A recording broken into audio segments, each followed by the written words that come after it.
Welcome back to the Concierge Weight Loss Podcast. I'm Kara Hackleman, and today we're talking about something deceptively simple, but wildly powerful when it comes to how you eat, how much you eat, and how satisfied you feel.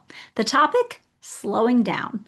Before you roll your eyes and say, yeah, I know I should eat slower, stick with me because I'm going to share some real stories, surprising insights, and a client exercise that totally changed the way I eat. When I first started exploring the idea of eating slower, I didn't think it would make that big of a difference. I mean, I was busy. Like most women, my meals often happened between appointments, in the car, standing at the kitchen counter, or watching TV. Slowing down felt impractical. But here's what I noticed. When I rushed through a meal, I barely remembered eating it. I didn't even enjoy it, and most always overate. I would tell my husband, I didn't eat all day. Clearly, I did. The scale showed that I did. I was overweight.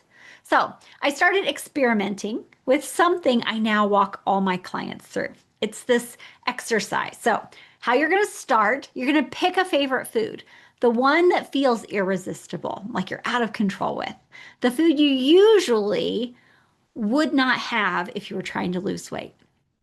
For me, it was a dessert. Maybe it's candy or some gooey brownies. Maybe it's a cheesecake, something like that.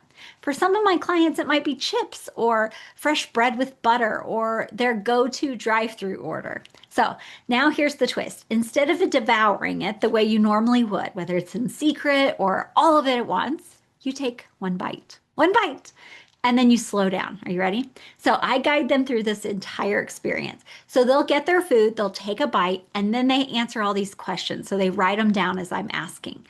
What does it smell like? So they're chewing and they're looking at it, they're smelling it. What does it smell like? They write that down. What does it look like? Write that down. Is it warm or cold, melting, crunchy, flaky? What does that first bite feel like on your tongue? What does it feel like on your teeth? That's a new one, right? What does it feel like on your teeth? What flavors come up? Is it sweet or salty, sour, savory, creamy, spicy? What is it? And then what about the texture? Dense, soft, airy, crispy, crunchy. And when you swallow, can you still feel it? What does your mouth feel like? Remember your teeth? What does your teeth feel like? What does your throat, your stomach? And then we take a pause. And then we do this again with one more bite. And we answer all those questions a second time. And a lot of times they're going to answer the same way. And then maybe we do it a third time or a fourth time or a fifth time. And so somewhere in there, the kicker is after just a few intentional slow bites, guess what? They don't want anymore. The excitement, the pull, that urge to eat all of it, it fades.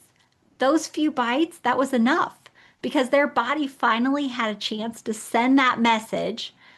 I'm satisfied. I'm good. That was enough. But when we eat fast, we override that signal. We bulldoze past satisfaction and head straight to stuffed. We miss the chance to experience the food and the chance to notice that we've had enough. I always say this, eating slower is not just about eating less. It's not. It's about enjoying more.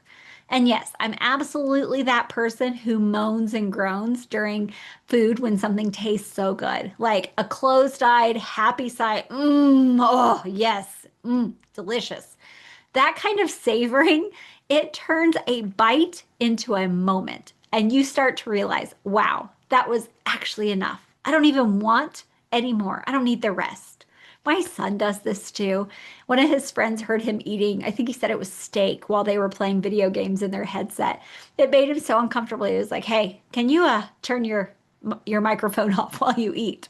So, let's go a little deeper here. When you eat fast, your brain doesn't get the time to register what's happening. Your stomach has these stretch receptors and hormones that communicate with your brain to say, "Hey, we're filling up."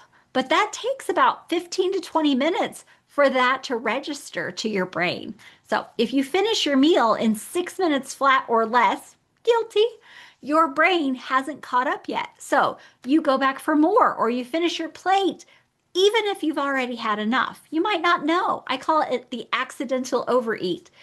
Really what happened was we were in too big of a hurry And we didn't know we overate until we were already done eating. And then it registers, right? Then you feel it. So, eating slower creates space, space to enjoy the food, enjoy the moment, enjoy the people you might be with, space to notice. Notice, am I hungry? Have I had enough? Do I even like this? And space to respond instead of react. So, respond might be that we slow down.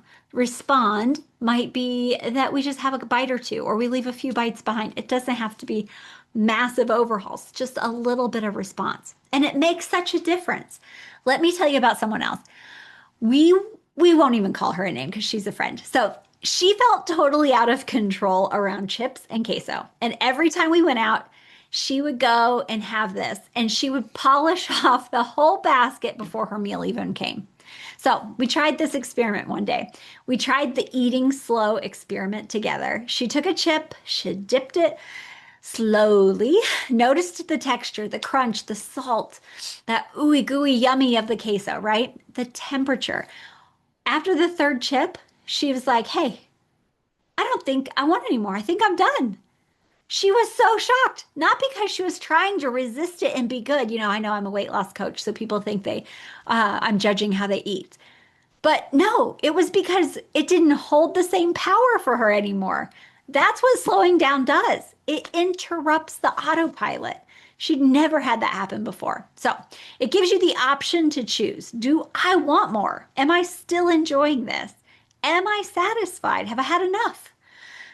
And those little moments of choice, that right there, that's where your power lives. Let's talk about some ways to build this into your meals. Here are 5 simple ways to eat slower. No distractions. You knew I was going to say this, right? Put your phone away, turn off the TV, at least for the first few bites. Get present with your food.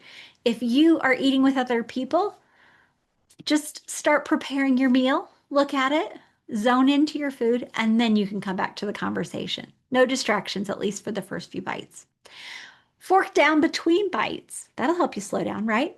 Fork down, literally. Set it down, chew, swallow, breathe, and then pick it back up again. Each time you pick it up is a decision to want more or to have had enough. Maybe you can try to eat slower by creating that pause point that we talked about. Push half of your food to the side or whatever portion you think and check in. Are you still feeling it? Am I still hungry? Am I still enjoying it? Ask yourself, if I stopped now, what would happen? And actually answer the question. So describe your food out loud.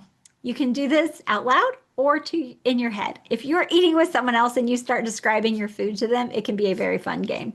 What's the texture, the taste, the temperature, the smell? This mindfulness about describing the food, it increases your satisfaction. You know, like a good story, right? The more details, the more of a better memory that story holds. So remind yourself, I can always just eat again later. You don't have to finish this now. You are allowed to be done and choose more later. So this process doesn't have to take forever. It just requires presence. And I promise you this, the more practice, the easier it gets. So let's wrap up with a question. What would change if you actually enjoyed your food more and ate less of it? That's what would happen. You would enjoy it and eat less. This is one of the easiest ways to support your weight loss goals without cutting anything out. You don't need a special diet and you don't need perfect willpower. You don't need to track every bite. Just try slowing down. If this episode hit home and you want help putting it into practice, here's where to start. Watch the free webinar, coachingkara.com/sign up. I'll walk you through how real sustainable weight loss works, what it looks like.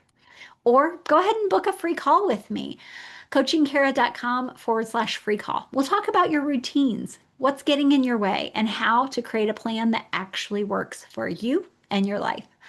You're not doing it wrong. You've just been shown how to do it. You've never been shown how to do it differently. You have stopped listening to your body. So start here. Start with one bite and slow down. You've got this. Next week, we're tackling one of the trickiest habits, late night snacking, why it happens and what it really means, how to take your evenings back. All right, I'll see you then.